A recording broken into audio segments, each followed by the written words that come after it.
Starting today, this is our place. Strangers can scram. Whoa, hold on a minute. What's going on with both of you? After my mother's funeral had just ended, my mother-in-law and sister-in-law began to insult me non-stop. My husband intervened, but the two of them showed no signs of slowing down. You're being tricked. Maybe you've been brainwashed or something? Haha. That's right. It's all because your mom spoiled you. She's the one who raised you to be this way. Your mom's to blame. When my sister-in-law and mother-in-law badmouthed my mother, my anger exploded. I can tolerate them speaking ill of me, but I absolutely will not tolerate them speaking ill of my deceased mother. My name is Kathy, 35 years old. I met my husband David, who is a year older than me, at work, and we got married 5 years ago. I used to live with my mother and husband. Reflecting back, a lot has happened in these past 5 years. 5 years ago, I was working at the real estate company my father owned. I've always been interested in the flow of people and money, so I studied economics in college and applied that knowledge to my work. However, there were those who saw my success as a result of my own ability, and those who thought it was due to my parents' influence. For example, when I heard people talking about me, they often referred to me as the boss's daughter, rather than by my name. Moreover, my husband was the top salesperson in the same company.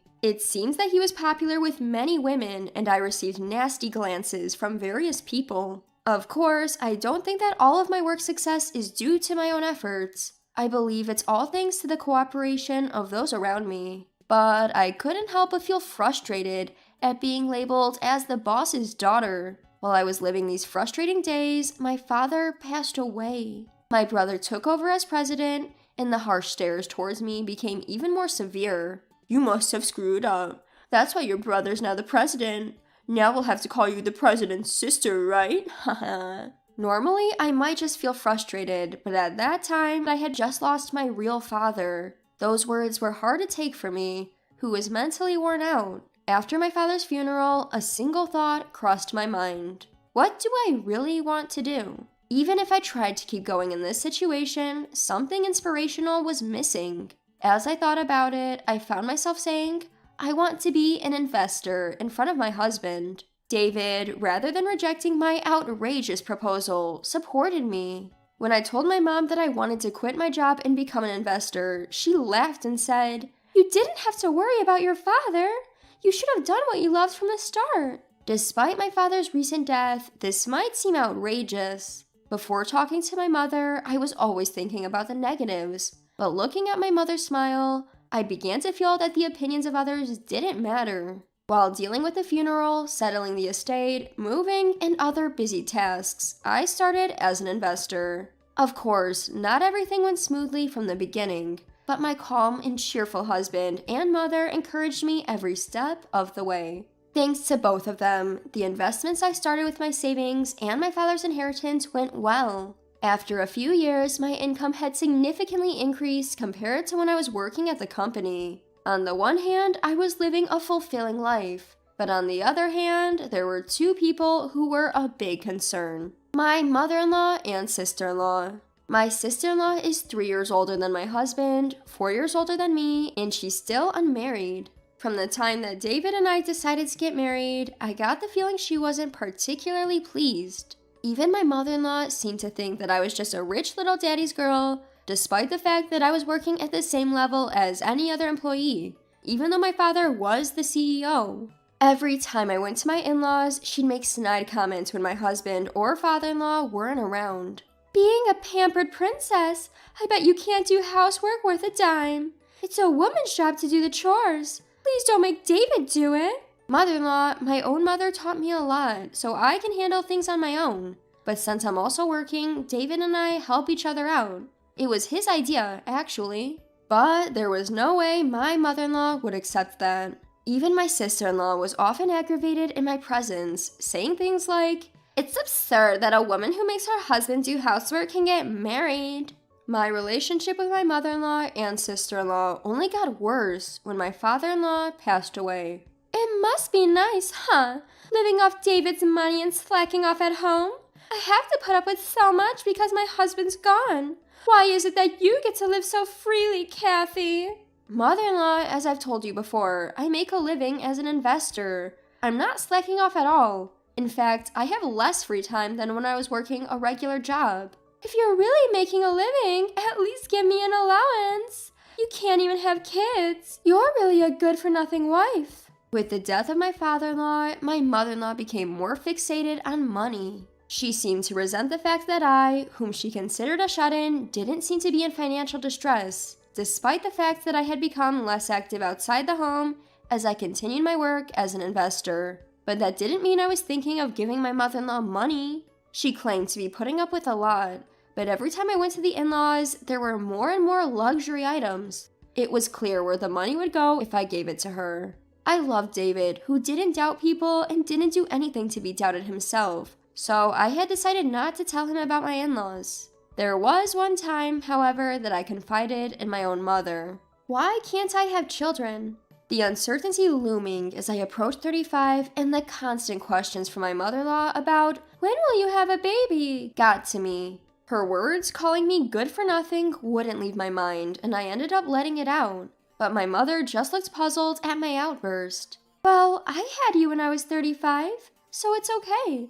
God will give us the right timing, I'm sure. Her words lightened my heart. Since then, even when my mother-in-law mentioned children, I was able to reassure myself children are a gift. Now, after these tumultuous 5 years, things are finally starting to calm down. Then, suddenly, my mother passed away. She had a subarachnoid hemorrhage. Losing my mother, who has always been my beacon of light, plunged me into grief. David, who had lived with me for several years, seemed to be taking it pretty hard too, though he was kind and supportive. The funeral took place before we had fully come to terms with my mother's absence. Many people came to the funeral of my mother, who had worked as an executive at the company my brother took charge of, even after my father passed away.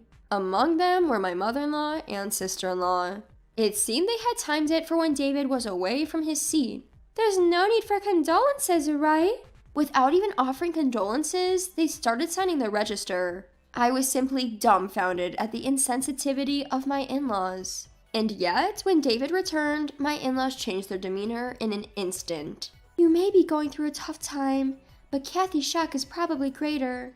You should support her, they would say, as if they were considering my feelings. Later, when I was deeply feeling the exhaustion from the past busy few days, the doorbell rang at home. My husband, considerate as he is, answered the door to find my mother-in-law and sister-in-law.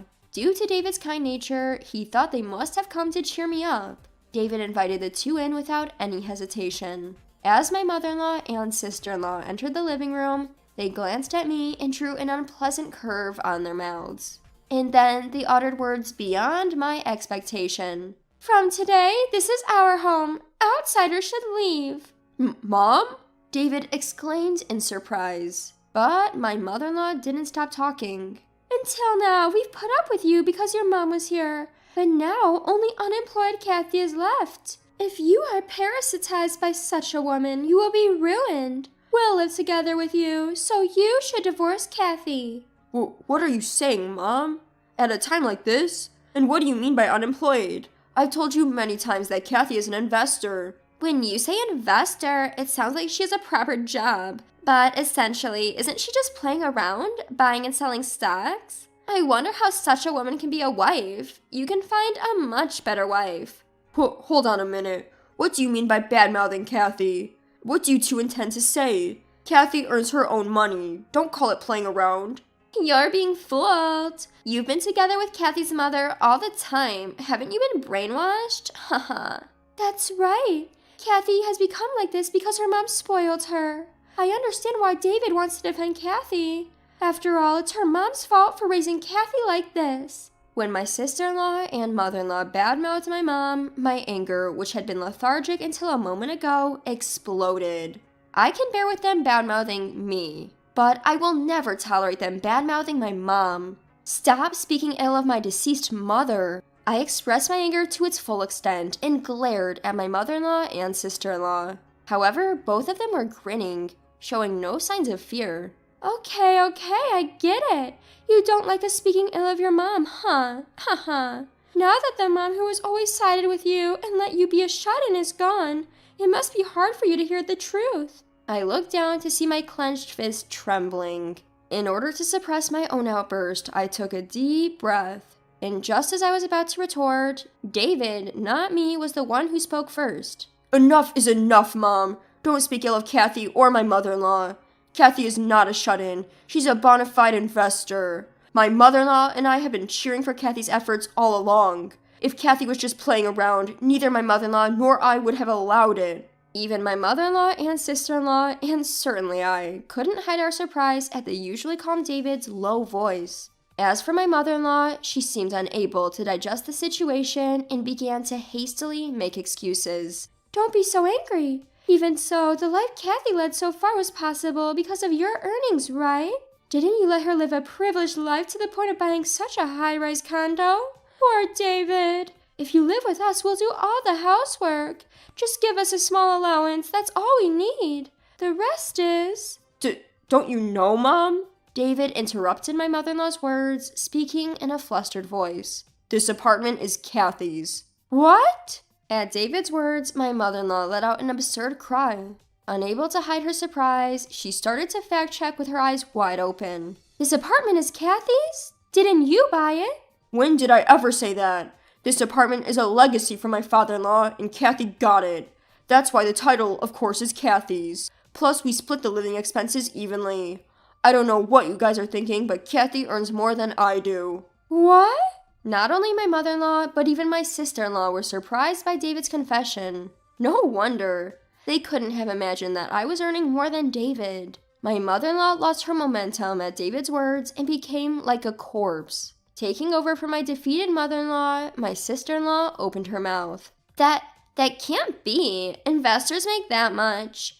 Making more money than working for a company just by buying and selling as an individual? I don't know about other investors. It might just be that Kathy has a good sense for it. But facts are facts. And yet, how dare you belittle my precious wife? This is our home? Don't kid me. Both of you, get out now. At David's words, my sister-in-law began to panic. What? Wait a minute. We sold our house thinking we could live here from today. What? Now it was my turn, along with my husband, to let out a cry of surprise. You sold our house? Why all of a sudden? At least you could have consulted with me. We thought we could live here. Besides, we didn't have money. I quit my job thinking you would support me. So if you don't let us live here, we'll be in trouble. Hey, Mom, say something. While looking at David with pleading eyes, my sister-in-law shook her mother, who had become like a corpse. However, perhaps the shock was too great, and my mother-in-law was in a daze. My sister-in-law, who had lost her confidence, clung to me this time. Hey, Kathy, I'm sorry. I apologize. Please persuade David for me. We can't survive like this. You said you sold your house, which means you have a considerable amount of money at hand, don't you? To the clinging sister-in-law, I said coldly. At that, the sister-in-law began to flip out at me. Don't get smart. Don't talk back. Just because your investments went well, don't get carried away. Enough is enough. David raised his voice, which echoed far more than the sister-in-law's scream. Towards the sister-in-law, who closed her mouth at that voice, David directed a sharp gaze. Forget about the house. I won't even ask for my share, so just get out of here right now. Saying that, my husband practically forced his mother and sister out of the house and locked the door. For a while, we could hear the sound of the doorbell and the pounding on the door, but after a while, it became quiet. After that, according to relatives, my mother-in-law and sister-in-law seemed to have rented a cheap apartment and started living together. My in-laws' house, which was situated in a remote area, couldn't be sold for a high price, and the land was cheap too. My sister-in-law couldn't manage to get a decent job, and their money quickly ran out. Still not learning their lesson, they had tried to rely on me and David several times, but of course, we turned them away at the door. They had sold all the branded goods they owned, and now I hear they are barely making ends meet by working part-time jobs from morning till night. Meanwhile, I've been able to live freely as an investor without anyone around to make nasty comments. And next year, we're planning to add one more member to our family, just as my mother had said. I was thankful to her once again for being blessed at just the right time.